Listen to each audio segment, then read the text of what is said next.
Bienvenidos a Agenda Regional, mi nombre es Pamela Blas. Iniciamos de esta manera este nuevo programa que va hasta las 9 de la noche, saludando a todos nuestros televidentes que día a día nos acompañan. Para el día de hoy tenemos como invitado al defensor del pueblo, al doctor Hernán Cuba. Vamos a hablar el tema corrupción esta noche en Telesur. Tanto en mi comentario inicial quería mostrarle la siguiente preocupación a nuestros televidentes, teniendo en cuenta que a nosotros nos dijeron, a los moquegüanos, que luego de la mesa de diálogo con Quellaveco se estaban cumpliendo algunos compromisos. Uno de ellos, por ejemplo, la instalación del Fondo de Desarrollo Moquegua, que producto de las conversaciones y del diálogo que ha tenido la sociedad civil con la empresa minera, pues trajo consigo un resultado económico, además de los demás compromisos, de 1.000 millones de soles en beneficio de la región Moquegua, que iban a ser administrados por el Fondo de Desarrollo Moquegua, que a su vez eran representados por la sociedad civil en la persona de sus autoridades elegidas por el pueblo y algunas organizaciones como Cámara de Comercio, Hilo, Moquegua, entre otros. Han pasado ya varios años desde la finalización de esta mesa de diálogo, sobre todo ya ha pasado más de un año incluso de la licitación que ganó Obraín Sastaldi para el bombeo Chilota-Chincune, obra que, si bien es cierto, comprende la segunda etapa del proyecto Pasto Grande para irrigar las lomas de Hilo, iba a generar también puestos de trabajo y expectativa económica en la región Moquegua, puesto que la inversión que iba a dar Anglo American era de 100 millones de soles. Pues hasta la fecha, tenemos entendido, solo parte de estos recursos están depositados en el banco a la espera de que se arregle el tema contractual que hay entre el Fondo de Desarrollo de Moquegua y Obraín Sastaldi. El tema es el siguiente: se contrató a una empresa que administra estos fondos y es la empresa Prisma. Pero la pregunta que les hago y públicamente a los señores del Fondo de Desarrollo de Moquegua, ¿qué es lo que va a administrar Prisma? ¿Por qué le estarían pagando a Prisma si no hay ninguna obra que se venga ejecutando por el Fondo de Desarrollo Moquegua? Y finalmente, si no hay valorizaciones, si no hay nada que pagarle a ninguna empresa, porque nadie está haciendo un trabajo para el Fondo de Desarrollo, todavía no se resuelve el tema contractual con Obraín Sastaldi, entonces, ¿qué función o qué papel le toca aquí a una empresa que iba a administrar estos fondos, ¿no? Ojalá se aclare esto por parte de los miembros del Fondo de Desarrollo. Pero por otro lado, ¿por qué tantos meses han pasado, han transcurrido? Inicialmente decían pues que no estaba saneado los terrenos donde se iba a ejecutar este proyecto, y una obra sabemos que tiene irregularidades cuando se licita públicamente, y esta obra fue licitada internacionalmente por la UNOPS, sin los terrenos saneados física y legalmente. Pero bueno, se licitaron a estas alturas del año, ya vamos a terminar el año. Lo triste de todo esto es que ya el pretexto no es que los terrenos no están saneados, sino ahora viene otra situación que se presenta, donde Obraínsa le dice a los señores del fondo: oiga, yo gané con una cantidad de millones al momento de firmar el contrato, y en ese momento el precio del dólar era diferente y ahora ha subido. Por lo tanto, está solicitando firmar una adenda y, por supuesto, incrementar en un costo de 6 millones aproximadamente del trato inicial, ¿no? Que tenían con el fondo, casi 96 millones. Pero y 6 millones más que estaría pidiendo por el tema de este adicional. Además, Obraín Sastaldi ha manifestado, según las versiones del señor Galo Vargas, a través de Radio Expresión, que ellos también no se responsabilizan, ¿no?, por lo que el expediente técnico no haya, en todo caso, incorporado, ¿no? Si es que hubiera un adicional, Obraín Sastaldi pregunta, ¿quién asumiría, ¿no? Si es que en el terreno, en la ejecución de este proyecto, habría quizás la posibilidad de que haya un incremento, entonces la pregunta es quién asumiría. Y todas estas cosas, fíjense, ha pasado ya varios meses y no se solucionan. Y eso significa que la gente de Moquegua Primero, estaba esperando una obra que iba a generar empleo, que iba a generar trabajo a la población de aquí y no se da, ¿no? Ya estamos octubre, se va a pasar rapidísimo, no queremos llegar hasta el 2016 con la misma historia. Más aún cuando hoy día está de moda los laudos arbitrales, ¿no? Donde las empresas tienen todas las de ganar porque generalmente ellos se cierran en que hubo un trato, no se cumplió y por lo tanto ellos solicitan que les paguen por daños y perjuicios. Suele suceder, esperemos que en este caso Obrainsa Astaldi no lo haga, pero si es que lo hace, obviamente ahí vamos a tener no solo tiempo perdido en este proyecto, sino también dinero que alguien tendrá que responsabilizarse. El Fondo de Desarrollo Moquegua no solamente se ha creado para hacer la obra de Obrainsa Astaldi, no solamente se ha creado para hacer el bombeo Chilota-Chincune, creo que ese no era el trato ni el compromiso, se ha creado para hacer obras de desarrollo y ahora más que nunca que Moquegua no tiene canon minero, no tiene tantos recursos como antes. Señores del Fondo de Desarrollo, ¿qué proyectos están ustedes canalizando para que se financien por Anglo American Quellaveco? ¿Tienen algunos proyectos ya previstos? La pregunta está clara y directa porque se pasan los años y no vemos realmente las obras que se deben generar a partir de este fondo de desarrollo. Yo creo que los integrantes de este fondo de desarrollo son muy herméticos, ¿no? Dialogan entre ellos, pero la población desconoce sobre sus diálogos. Nadie sabe qué es lo que están diciendo. Y si nadie sabe lo que ellos están diciendo en nombre de la población de Moquegua, entonces cuando quieran ellos aprobar un proyecto, el pueblo definitivamente va a reaccionar, ¿no? Y decirles, oiga, señores, ¿ustedes cuándo consultaron al pueblo?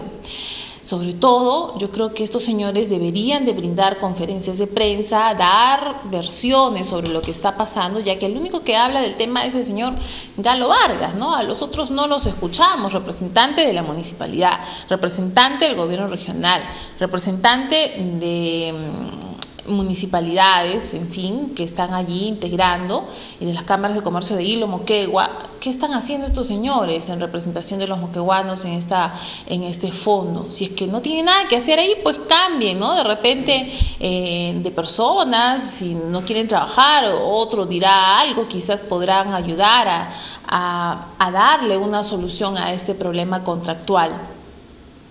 Si es que hubieran trabas para este proyecto, pues definitivamente no llegará aguas a las lomas de Hilo. De no llegar agua a las lomas de Hilo por el bombeo Chilota-Chincune, esos señores habrían sido estafados, así de simple, ¿no? Y entonces es un tema muy delicado porque los que han comprado las tierras en lomas de Hilo están a la espera de esta agua, este recurso hídrico que se dijo que se iba a ejecutar en 1 año y medio. Ya va a pasar 1 año y no inicia la obra del bombeo Chilota-Chincune. Una triste realidad, pero que tenemos que decirla y refrescar la memoria de muchos que por supuesto han seguido de cerca y que están a la espera de un puesto de trabajo en nuevos proyectos, nuevos frentes de trabajo. Una pausa comercial y retornamos con el defensor del pueblo. Estamos con el doctor Hernán Cuba, le damos la bienvenida. Muy buenas noches, defensor del pueblo, gracias por estar en el programa. Bueno, el tema de esta noche es el tema corrupción. Mucho se ha hablado en estos días, doctor Hernán, sobre el tema corrupción a raíz de una denuncia pública que hizo una conferencia de prensa el doctor Larry Ormeño en Hilo, y a raíz de eso el tema noticioso inmediatamente impactó con la noticia no solo a nivel regional sino a nivel nacional en los ciudadanos que hoy en día hablan de anticorrupción, incluso formándose algunos frentes anticorrupción y por el desarrollo que ahora lo preside una exautoridad. ¿Cómo analiza usted el tema de corrupción? ¿Hasta dónde hay que abordar? ¿Hasta dónde llegan las instancias de la sociedad civil? ¿Y qué es lo que viene para adelante? Bueno, Pamela, es demasiado grande, demasiado compleja tu pregunta, porque en un informe que presentó la Defensoría del Pueblo hace 5 años, en una conferencia internacional en Lima, se ha estimado que en el Perú anualmente más o menos 2.000 millones, entre 2.000 y 3.000 millones de dólares cada año se pierden por actos asociados a la corrupción, solo en el Perú.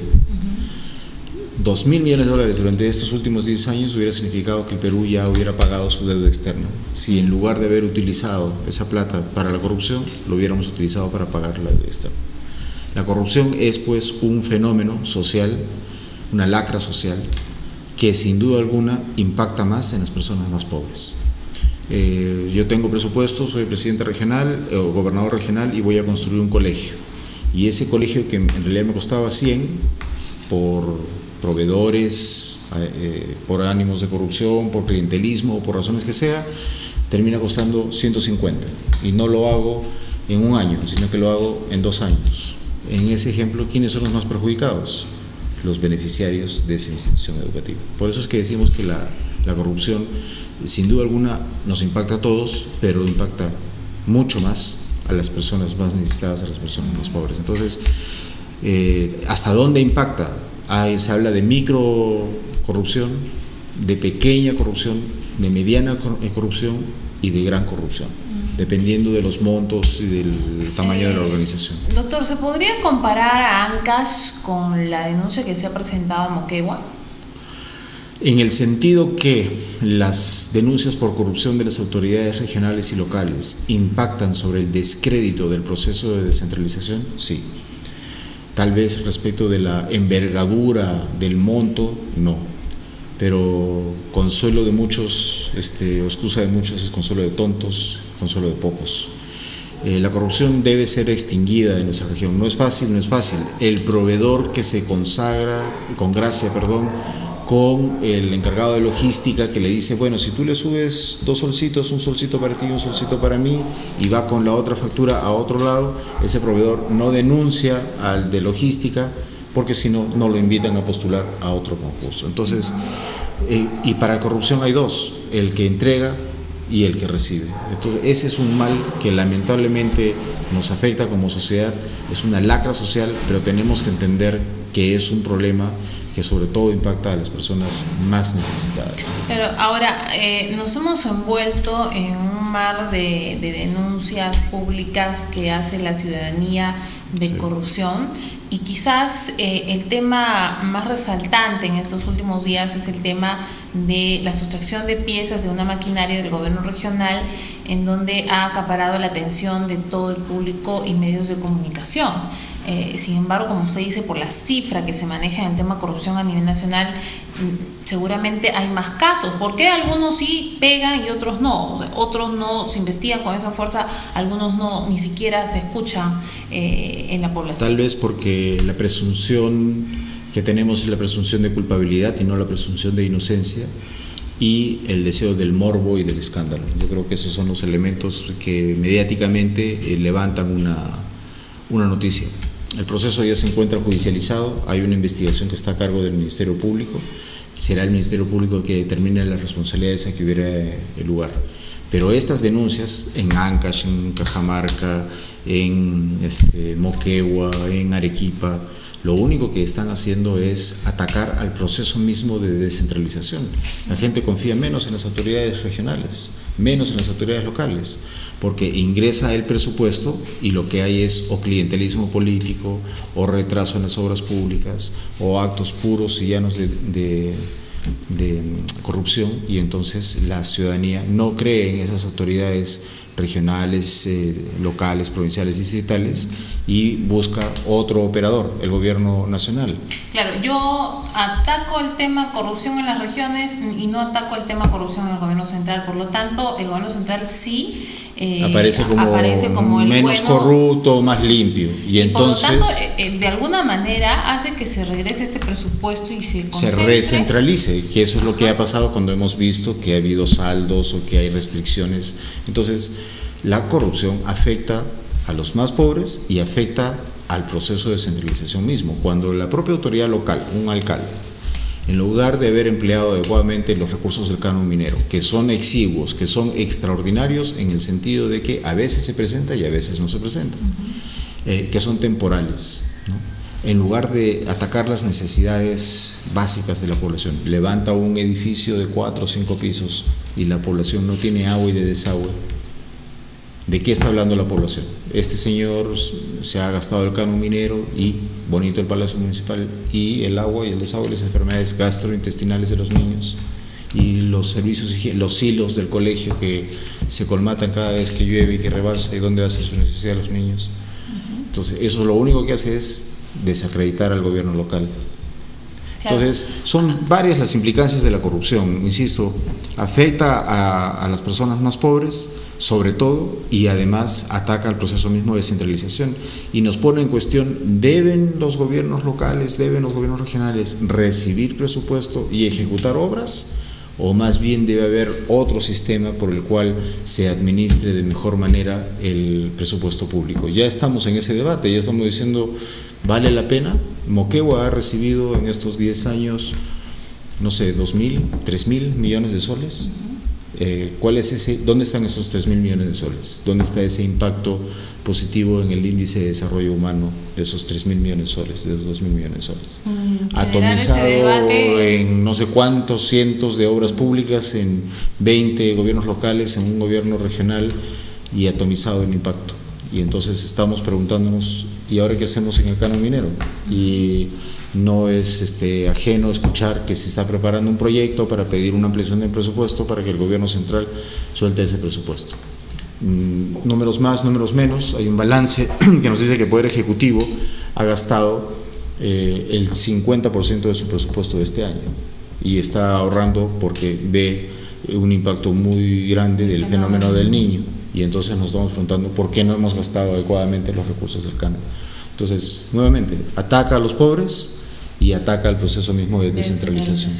Ahora, el Congreso, que no es un maravilloso ejemplo de lo que significa el tema anticorrupción, porque hemos escuchado denuncias en contra de los mismos congresistas, el Comepollo, entre otros apelativos que le han dado hasta el Comechifa, ¿no? Y en fin, algunos congresistas son los que fiscalizan, ¿no?, a las autoridades que manejan el presupuesto público, y ellos de alguna manera cumplen esa función. Sin embargo, también son mal vistos por muchos factores que se han dado en el Congreso de la República. Pero bueno, es su función, y hoy en día el Congreso, ¿qué rol tiene en el tema del llamamiento a una autoridad para decirle: oiga, señores, a ver qué está haciendo, estas son las denuncias? ¿Qué función cumple el Parlamento en ese sentido? Ese es el de control político, no es el mismo papel que tiene el Ministerio Público, ni tampoco es el mismo papel que tiene la Contraloría General de la República. Citar a un funcionario es el acto de control político, eso es.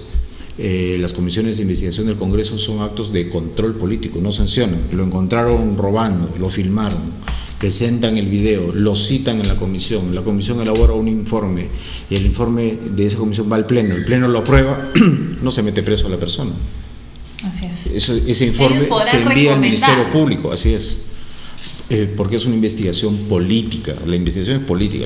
El gobernador regional es una autoridad política, y como es una autoridad política, está sujeta al control político del país, y el control político lo ejerce el Tribunal Constitucional, el control administrativo la Contraloría, y ya, el control penal lo ejerce el Ministerio Público y el Poder Judicial. Bueno, quizás por el Congreso ejerce el control político, pero ya yendo al lado mediático, ¿no? Por eso, político, es el control político, no es que el congresista, insisto, lo ven matando el alcalde de X distrito, viola a una persona y la mata, y lo filman, y hacen el control político, no lo van a meter preso. Lo pondrán a disposición de la Fiscalía inmediatamente después de la audición, porque salió el video, y tendrá que seguirse el juicio justo contra esta persona, y una vez sentenciado recién irá preso. Pero ahora, ¿estos temas afectan a la gobernabilidad? Sin duda alguna, pero otra vez la corrupción afecta a la descentralización. En lugar de tener una autoridad que debe estar 100% dedicada a satisfacer las necesidades, está ofreciendo conferencias, respondiendo a medios de comunicación, no hay priorización del gasto. Este año el canon minero es 70% menos que el año pasado, y el canon para el próximo año va a ser 30% menos que el recibido este año. Esas son cifras que ya las hemos conocido a fines del mes pasado de septiembre. ¿Existe vacancia por corrupción? Sí, claro, una vez que haya sido sentenciado por el Poder Judicial. En el interín puede ser suspendido en razón de si es confirmada la pena en segunda instancia, y si acaso se ratifica la pena en tercera y última en casación o la Corte Suprema, se produce la causal de vacancia. La causal de vacancia es haber sido condenado por delito doloso y corrupción de funcionarios, tráfico de influencias, malversación, asociación ilícita para delinquir, colusión, son cualquiera de los tipos penales asociados con el delito de corrupción. Entonces, a tu pregunta, sí. ¿En cuál de las modalidades? Bueno, cualquiera de esos tipos. Ahora, recordando los casos más sonados, Colesi, por ejemplo, tardó cerca de 8 años. Y a eso, efectivamente, a eso quería llegar. Hay una, perdón, hay una ecuación de la corrupción, se llama. Si hay dinero disponible, poca transparencia, más proceso largo y penas bajas, si se produce eso, hay corrupción. Eso lo ha estudiado, no recuerdo en ese momento el nombre de este sociólogo norteamericano que ha escrito esta fórmula, que nos dice, si hay disponibilidad de recursos y hay mucha discrecionalidad para disponer de esos recursos y hay poca transparencia y las penas son bajas y los procesos van a durar años, entonces comete el acto de corrupción. Por el contrario, si hay una baja discrecionalidad para administrar los recursos, si hay transparencia, si hay vigilancia, si hay un proceso corto, rápido, efectivo y con penas drásticas, ahí debe haber menos corrupción, porque tampoco se puede hablar de eliminar el 100% de la corrupción. Nuestro Código Penal data del año 91. Una pena de 4 años suspendida. Ya, recién ha habido una modificación que no importa de cuánto sea la pena, si se produce la pena por delitos de corrupción de funcionarios, va preso. Así sea de 2 años, así sea de 6 meses, va preso. Entonces ya hay reacciones, pero nuestro Código Penal es del año 91, ya necesita ser modificado, tiene que haber otras disposiciones que hagan mucho más ágil y mucho más drástico. Estas modificaciones para que una persona condenada por delito contra la administración pública no pueda postular a cargo de elección pública está de la mano con estas acciones de incentivar la represión de la corrupción, que no es una tarea sencilla, sin duda alguna no lo es. Así es. El tema de la centralita, ¿no? Que es un hecho también que marca la pauta periodística de algunos medios, incluso una revista Vela Verde, en donde ya no has aterrizado en el tema puntual de la centralita, sino de hecho ya involucró a todos, ¿no? Y dijo la centralita moqueguana, y bueno, le pone ahí una fotografía del congresista Antonio Ceballos Salinas. No sé si él está declarando, parte de las declaraciones vienen de él, pero como que también este tema lo están comparando con ANCAS. ¿Qué significaría una centralita que se puso muy de moda con el tema de ANCAS? Un lugar en donde se estén realizando escuchas indebidas o se estén realizando acciones para buscar influenciar o chantajear a determinados actores, opositores del gobierno. Ese es el tema de investigación en el caso ANCAS. Y si hay esa denuncia del caso, bueno, que se investigue hasta las últimas consecuencias y que se determine qué se está haciendo. El deporte nacional número 1 es indicar con el dedo, esta persona hizo, etcétera, etcétera. Libertad de expresión se llama y alguien abre la boca delante de un micro y dice, pero se olvida que la libertad de expresión es un lado de la moneda y el otro lado de la moneda es hacerse responsable de lo que dijo. Claro, pero los medios tecnológicos hoy en día no se ha legislado mucho en el tema de los medios tecnológicos. Por ejemplo, hoy día todos tenemos Facebook, ¿no? Y de pronto nos llega mensajes, emitimos publicaciones. Pero hay un peritaje que puede determinar de qué máquina, en qué cabina, a qué hora y de qué hora a qué hora se envió qué mensaje. Eso es lo que debería estar al alcance del ciudadano. ¿Sabe por qué le digo, doctor? Porque en estos casos, ¿qué entidad, la policía, el Ministerio Público hace ese seguimiento? La División de Delitos Electrónicos de la Policía Nacional. Pero acá Moquegua no existe. Pero hay una unidad, o sea, está bien, no existe acá el oficial de la policía, pero sí existe la Policía Nacional del Perú, entonces se puede presentar la denuncia y el fiscal puede pedir el auxilio. Yo le cuento un tema personal. En alguna oportunidad alguien, bueno, no sé, en el anonimato publicó algunas cosas que realmente no vale la pena repetir, ¿no? Entonces cuando fui a la policía y dije, oiga señores, miren, necesito esta denuncia, no, acá no vemos esos temas. Entonces falta capacitar también esos temas. Y el habeas data es el proceso constitucional que permitiría mandar corregir por sentencia judicial una información. O sea, alguien escribe una nota en un periódico digital y aparece, pues hay que esa información respecto a una persona. Un proceso de habeas data y el juez ordena la modificación de esa publicación. Dice la Constitución, toda persona tiene derecho a que los servicios informáticos públicos o privados publiquen la información cierta y adecuada. Y ese proceso se protege a través del proceso de habeas data. Y medida cautelar y bloqueo de la página web, o sea... Lo que pasa es que falta ejercicio del derecho. ¿Sancionado ese tipo el habeas data no es si la información publicada atenta contra la honra de la persona, contra la dignidad, o proporciona información injuriante, es un insulto grave, o imputa que ha cometido delito, ahí se están cometiendo ilícitos que son perseguibles a través del proceso de la querella. Ahora, habría que determinar si es que en el código indica que si esta difamación va por un medio de comunicación es agravada. Es agravada. Y en el caso de un medio tecnológico como está establecido. ¿También? Está establecido. Así que es cuestión de ir, presentar la denuncia y que siga su canal correspondiente.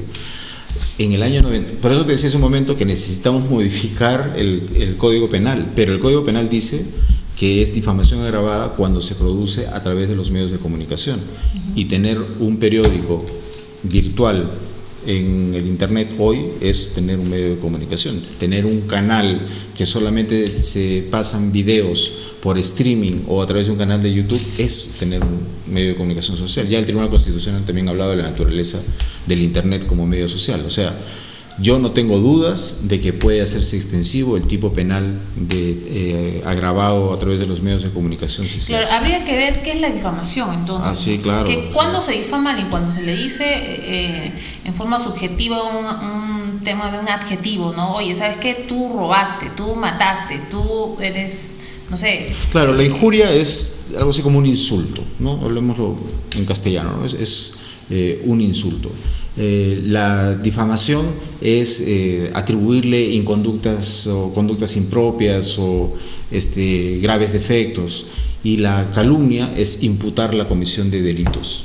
Así es como más o menos hay que entenderlo. Y se torna en agravada si la hace el funcionario público, por ejemplo, o si se hace a través de los medios de comunicación. Imputarle comisión de delitos. Pamela Blas asesinó a 2 personas. Es una calumnia. Al día siguiente están presos. Claro, correcto. Y si la hace el funcionario público, esa es agravada porque el funcionario público, haciendo uso de su poder, lo dice. Esa pena sería mayor a que si Perico de los Palotes dice Pamela Blas asesinó a 2 personas. ¿Por qué? Por la naturaleza del funcionario público, ¿no? Si en un medio de comunicación se dice el defensor del pueblo mató a 4 personas, entonces yo tengo derecho a la rectificación, como dice la Constitución, tengo derecho a la rectificación inmediata, no estamos haciendo los ciudadanos es el ejercicio de eso, exactamente. Por ahí a veces dejamos pasar y decimos, no, bueno, este señor que siga hablando hasta que se canse. Conocí y fui a la radio, fui a la televisión, hice la denuncia y no he hecho nada. Es que el Ministerio Público, la Contraloría, para avanzar con el tema de los delitos no es solamente la denuncia pública, o sea, lamentablemente o afortunadamente tiene que haber un actor que comunique ciertos elementos, requisitos para poder formalizar la denuncia.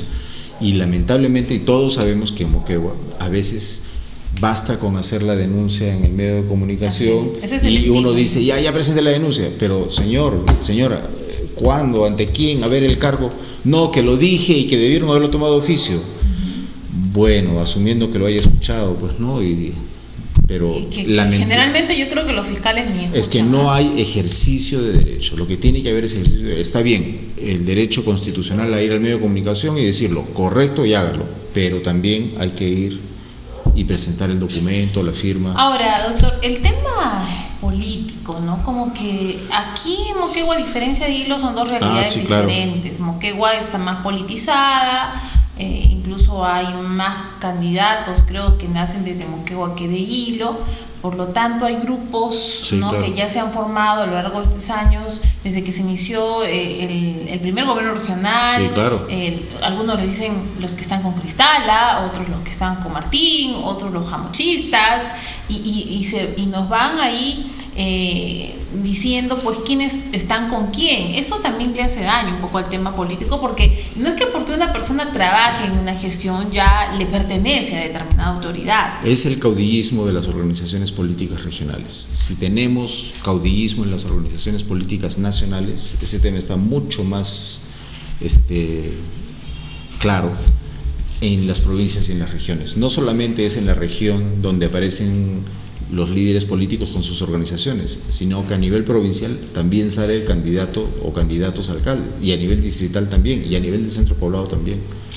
La necesidad de organizaciones políticas más sólidas, con mecanismos de filtro, es necesario. Pero ¿y quién financia a los partidos políticos? Pero por eso, exactamente, ahí debe ir el tema de la ley de partidos políticos y esos mecanismos de filtro. Hoy día tenemos 21 organizaciones políticas inscritas, nacionales. Sumémosle las, no sé, un promedio, 4, que son más, en Moquegua creo que han sido 6 organizaciones políticas regionales que se han presentado, por 25, estamos hablando de 120, más 24, más 21, ya estamos hablando de 140 organizaciones políticas, y sumémosle las provinciales y sumémosle las distritales. No hay país, no hay democracia que resista tantas organizaciones políticas, entonces tiene que haber un tema de... Y van haciendo aún más, ¿no? Así es. Porque todos somos esperemos, así es, esperemos a que termine dentro de 3 años la campaña electoral del gobierno para el gobierno regional y vamos a ver que aparece otro caudillo con otra organización política, con igual. Entonces, volvemos al inicio de esta conversación. La corrupción afecta el proceso de descentralización y si le vamos sumando descrédito de las organizaciones políticas, ausencia de canales, ausencia de mecanismos efectivos de pena, procesos rápidos, ejemplarizadores, ¿a qué persona, qué funcionario público se le ha condenado a una pena drástica en el pasado reciente, en Moquegua? Bueno, no. Para que hablemos de penas mayores de 6 años, 2 años suspendidas. ¿Cuántas de esas penas de 2 años suspendidas? Claro, al pequeño funcionario o a la pequeña persona que fue encontrada girando la boleta porque el proveedor le prometió a ese sí está procesado, el local está embargado, la SUNAT le ha hecho una auditoría, pero el gran funcionario que se valió de esa comisión, producto de ese proceso de licitación, ¿en qué estado está? Dilatado en los años de lo justo. Entonces hay una sensación de impunidad. Yo creo que esa es la otra sigla que hay que agregar: disponibilidad de recursos, discrecionalidad para disponer de esos recursos. Penas leves, procesos largos y sensación de impunidad, está cantado, esa es la letra mayúscula de la corrupción. Doctor, en la parte final, hoy llegó la madre de los hijos del señor Félix Castillo, ¿no? Acá tenemos una denuncia en Telesur. El señor Félix Castillo es alcalde de Omate. Queremos saber, la denuncia es por el tema del aumento de pensión de alimentos y abuso de autoridad. ¿La Defensoría del Pueblo ha registrado esta denuncia? Sí, el día de hoy la hemos atendido a la señora María del Carmen. Ella refiere ser madre de una niña. De una niña. Sí tiene otros hijos de otro compromiso, pero la hija del alcalde es una menor de edad. Ya. Nos ha hecho saber el estado de su preocupación en relación a la marcha del proceso de alimentos. Vamos a hacer un seguimiento al caso, vamos a pedirle un informe al juez sobre el estado del proceso de alimentos. Hay que recordar que si una autoridad o una persona cualquiera no ha cumplido con efectuar el pago de los alimentos, se configura el delito de omisión a la asistencia familiar, que tiene pena efectiva de cárcel, y por lo tanto, si se tratara de la autoridad local, es causal de suspensión del cargo, así que no es moco de pavo, así para decirlo en claro, y vamos a pedir una información al Poder Judicial en relación a ese proceso. No, porque en el caso de alimentos yo entiendo que ahora, hoy en día, las leyes separan mucho al niño. Si está, sí, claro, si está ordenado el pago por el Poder Judicial y no se cumplió con el pago, lo único que tiene que hacer el juez es comunicar al Ministerio Público, el Ministerio Público acusa y en ese momento se dicta la orden de detención, flagrancia. ¿Por qué? Porque no ha pagado. Y a la cárcel. Y a la cárcel. Y si es autoridad local, es causal de suspensión. Es un tema grave. Es un tema grave, o sea, no es que no quiero pagar, ¿pagó o no pagó? No pagó, a la cárcel. Y hay otro tema que sí me preocupa también, que es que nos ha informado, y ese va a ser un tema de investigación, que el procurador de la Municipalidad de Sánchez Cerro estaría firmando los documentos como abogado del señor Félix Castillo. Yes. De concretarse esa información, nosotros vamos a proceder a comunicar al Ministerio Público, a Contraloría y a todos los organismos correspondientes para que procedan conforme a sus atribuciones. Porque él defiende los derechos del el Estado, procurador, de la municipalidad. El procurador de una entidad defiende a la entidad, no es el abogado del titular de la institución. Por casos personales. La ley de defensa del Estado establece que los procuradores son los defensores del Estado, no son los defensores del jefe de la entidad. Así que, bueno, eso está en materia de investigación. Sí, claro. Se determina si es cierta esta información. Ha hecho bien la señora en venir, comprendo su situación, no te puedo dar más detalles más que los que te he explicado, pero que, como le dije a la señora, ahora nosotros somos los que nos vamos a comprar el pleito y a mí el Estado me paga para comerme ese sapo, así que no hay ningún problema. Muchas gracias, doctora Ana, por estar aquí. Gracias, en el programa. gracias. Una pausa comercial y volvemos. Hace unos instantes, como es la vida, faltan, bueno, hoy día es 7 de octubre, ¿no? Y un 8 de octubre de hace 3 años falleció mi señor padre, que en paz descanse, licenciado Alejandro Vicente Blas Vázquez. Hace unos instantes me acaban de traer un reconocimiento que él nunca llegó a poder recibirlo, no por tiempo quizás, de la Universidad Nacional de Moquegua. Universidad Nacional de Moquegua, reconocimiento al licenciado Alejandro Blas Vázquez, director del Instituto Superior Tecnológico José Carlos Mariátegui, en nuestro 5º aniversario de creación Moquegua 2010.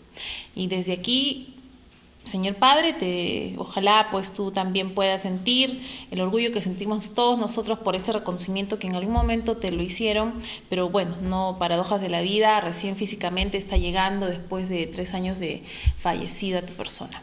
Y el día de mañana cumple 3 años, cómo pasa el tiempo, ¿no? Rapidísimo en realidad. Todos lo recordamos, por supuesto, con mucho cariño al exdirector del Instituto Superior Tecnológico, José Carlos Mariátegui, que aportó mucho en el tema de los inicios de la Universidad Nacional de Moquegua. Bueno, hoy tenemos una denuncia que ha llegado a nuestro equipo periodístico y se trata de la señora María Ceballos, expareja sentimental del actual alcalde provincial de Omate, señor Félix Castillo. Hoy llegó a Moquegua para realizar una serie de denuncias en contra de la autoridad. La primera de ellas es por proceso de alimentos a favor de una hija en común, producto de una relación sentimental. Explicó que la pensión que percibe actualmente es irrisoria y que no vendría cumpliendo con su responsabilidad a cabalidad. También lo calificó de prepotente y autoritario, y como parte de este conflicto también la señora denuncia que en su cargo de autoridad viene influenciando en la subregión y la comuna edil para que no le den la oportunidad de trabajar en ningún sector de la provincia General Sánchez Cerro, lo que la motiva a llegar a Moquegua para poder denunciar el caso ante las autoridades y a la vez pedir una oportunidad de trabajo, ya que en Sánchez Cerro no se le permite gracias al abuso de autoridad que ejerce el señor Félix Castillo, alcalde de esta provincia. Adelante con la noticia. Yo vengo desde Omate. Omate es la capital de la provincia General Sánchez Cerro. La vinculación que yo tengo con el alcalde, el señor Félix Castillo, soy la madre de una pequeña que es hija del alcalde. Mi pequeña tiene 11 años. La situación es muy indignante para mí, lamentablemente tengo que decir. La verdad que me he sentido impotente, la verdad, en Omate, al ver que no hay una solución. Es como decir que una persona se está ahogándose en un vaso de agua y no poder tener las soluciones propias para una persona. Yo quisiera hablar acerca de lo que es la pensión de alimentos. La verdad es mucha vergüenza. Y la obligación que yo he tenido de poder venir, mis gastos económicos, hotel, estadía acá con mi nena. Voy a hablar acerca de lo que es de la pensión de alimentos. Yo no sé cómo es posible que el señor Félix Castillo, qué vergüenza que haya llegado a este extremo de ser alcalde de una provincia todavía, y que me sienta obligada a hacer la denuncia por aumento de alimentos. Usted es una menor de edad. ¿Esa menor de edad ha sido reconocida por el alcalde de Félix Castillo o usted ha tenido que hacer un proceso para que él pueda reconocer a su niña? Así es, ya ha sido reconocida cuando mi nena nació. A partir desde cuando mi hijita ha tenido 1 año, yo ya le hice la demanda de alimentos. Con el conocimiento a él le hice saber de que yo le voy a hacer la demanda de alimentos. Y así cada 2 años siempre se le ha hecho el aumento. ¿Por qué? Por lo que también sube el costo de vida y mi nena también crece. Y también mi hijita, bueno, en todas las sentencias siempre ha salido un aumento de 30, 40 soles, en la cual él no quería dar, siempre oponiéndose, diciendo que la escuela le está dando alimentos. ¿Y para qué? Para que a mi niña no le esté aumentando.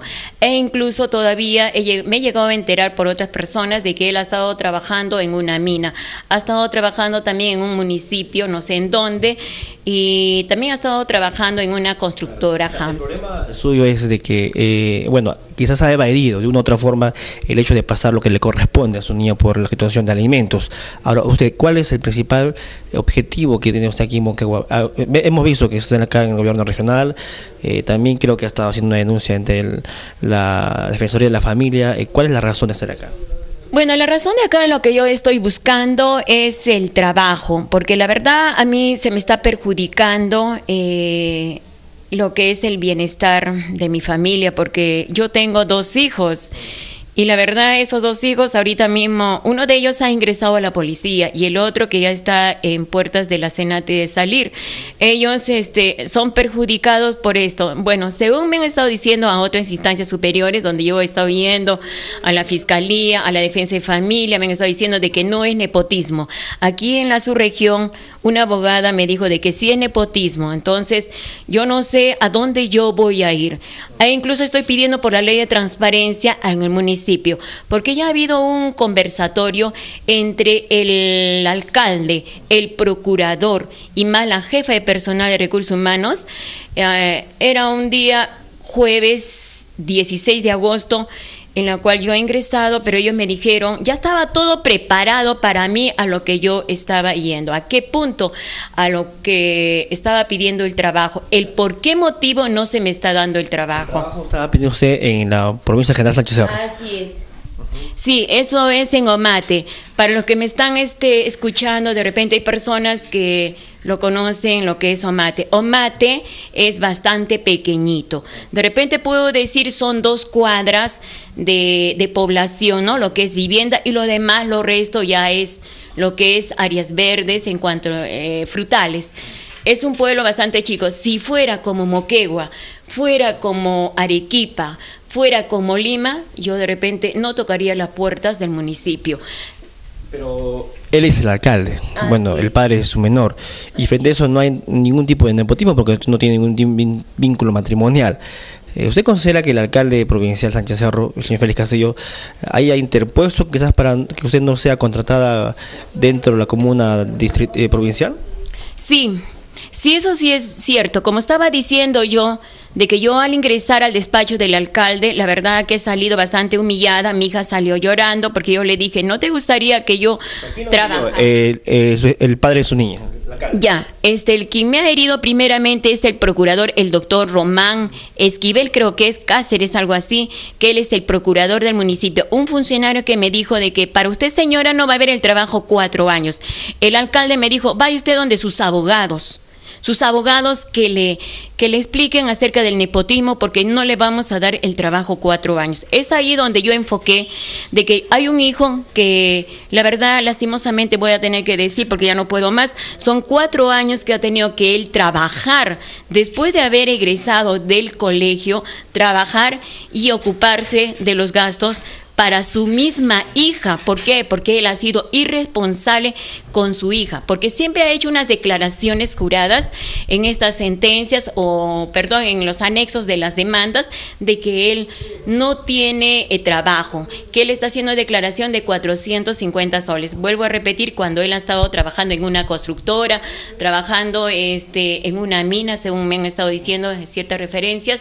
Entonces esto no es dable de que un hijo mío se me está quedando. Ahora que él ingresa como alcalde, se me está cerrando las puertas. Entonces es mi hijo el quien se está perjudicándose. Son 2 hijos que se están perjudicándose prácticamente. Bueno, y actualmente el señor alcalde, el papá de su niña, ¿cuánto es lo que usted le pasa por alimentos por su niña? Ya. Actualmente le han puesto un 22%. ¿Cuánto se percibe de forma exacta? Ya, son 700 soles. Entonces, ¿qué sucede? De que yo a mi hijo, al que ha ingresado a la policía, yo me he hecho un préstamo de 6.000 soles. Yo trabajo con Fondesurco. Entonces, yo por la cual necesito el trabajo para poder pagar.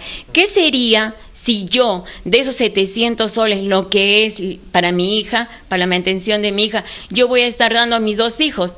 Yo puedo correr el riesgo de que el padre de mi hija me lo quite a mi hija. ¿Por qué? Porque estoy dando yo a quién, a mis 2 hijos, y eso no es dable, porque tienen toda la razón. Entonces, para esto yo tengo que trabajar. Bueno, aquí está la región. Bueno, ¿qué es lo que le diría usted al gobernador regional Moquegua? Ven, y usted está acá precisamente para acudir a su persona o los funcionarios, para que quienes ven quizás puedan tomar este caso y quizás puedan ayudarlo, ¿no? Con el tema de trabajo laboral, aquí es lo que más usted creo que requiere. Si el señor gobernador, bueno, no tengo la oportunidad de poder conocerlo, de repente en transcurso de más tarde me gustaría conversar con él, pero ya, bueno, ya que hay estas ondas radiales, lo que yo quisiera es el trabajo, ¿no? Que eso es, bueno, es una solvencia económica para los gastos que son primordiales para nuestros hijos, para que ellos sigan profesionalizándose, porque no es el hecho de que él está en el poder y mis dos hijos que son mayores se queden sin estudiar, se queden truncados hasta cuando él salga y después mis hijos sigan estudiando. Ahora, hay otro punto. Yo quisiera que este punto lo tomara en serio, porque yo también he ido a Lima. He estado conversando con una abogada de la ministra de la Mujer. No tuve la oportunidad de poder quedarme porque tampoco el dinero, lo que es económico, no me podía alcanzar para tantos días de poder hablar con la ministra de la Mujer, porque yo les voy a decir de que la DEMUNA está dentro del municipio. La DEMUNA, según me han estado diciendo, que ellos solamente hacen los actos de conciliación y no los escritos de demanda, en vista de que OMATE no cuenta con defensa de familia. Para eso la DEMUNA podría hacer estos escritos, pero ¿qué es lo que ha pasado? Que el doctor de la DEMUNA, bueno, en una de estas me botó de la oficina, me dijo que me retirase porque la verdad que yo lo he grabado. Esta grabación en la cual él no ha querido asistir a una audiencia, la audiencia que yo tenía, una audiencia única con el alcalde, y no quiso hacerme tampoco los escritos. Lo que significa que el alcalde, bueno, está influyendo, ¿no? O sea, influye, como está dentro de la municipalidad, él influye en la determinación de las decisiones que pueda tomar también. Así es, porque en una vez también yo quise saber la audiencia para qué hora es, pero sin embargo el escrito lo tenía el doctor de la DEMUNA dentro de el despacho del alcalde, y eso no debe ser. De cierta manera yo presumo de que ha habido una cierta vinculación por la política, pero en verdad de que el alcalde no debe de mezclar, no debe perjudicar. Así es, no debe mezclar estos casos de alimentos, temas personales con la DEMUNA. A mi petición, si este pueblo de OMATE no cuenta con defensa de familia, pues esta petición yo quisiera a la ministra de la Mujer, ya que en mesa de partes he presentado mi queja, he presentado esta denuncia por omisión de actos funcionales del doctor de la DEMUNA. Lo que yo quisiera es, mi petición es el clamor mío particular, aunque también de otras personas que están en estos problemas, que tengamos un buen abogado, pero yo quisiera que la DEMUNA no estuviera dentro del municipio. ¿Por qué? Porque el doctor es patrocinador de estos juicios de alimentos, o sea, se está mezclándose.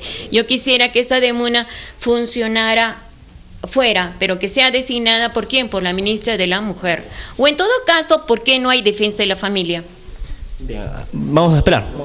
Bueno, recordemos que si procede la denuncia y el alcalde, según la denuncia porque presenta la señora, no paga la pensión, los alimentos, pues hoy en día a los que no pagan la pensión por alimentos tienen pena de cárcel, ¿no? Y definitivamente yo creo que el alcalde, tras esta denuncia de OMATE, debería ponerse al día en el tema de alimentos, y esa denuncia además ya ha pasado a la Defensoría del Pueblo, como así lo ha dicho el doctor Hernán Cuba. Amigos, muchas gracias por su sintonía. Nos reencontramos mañana, como siempre, en Telesur. Gracias a Milagros Adriana, que noche a noche se encarga de nuestro peinado. La ubicamos en la calle Hilo 880. Todo su salón de belleza ahora renovado, estrenando muebles muy bonitos que han llegado para renovar su peluquería.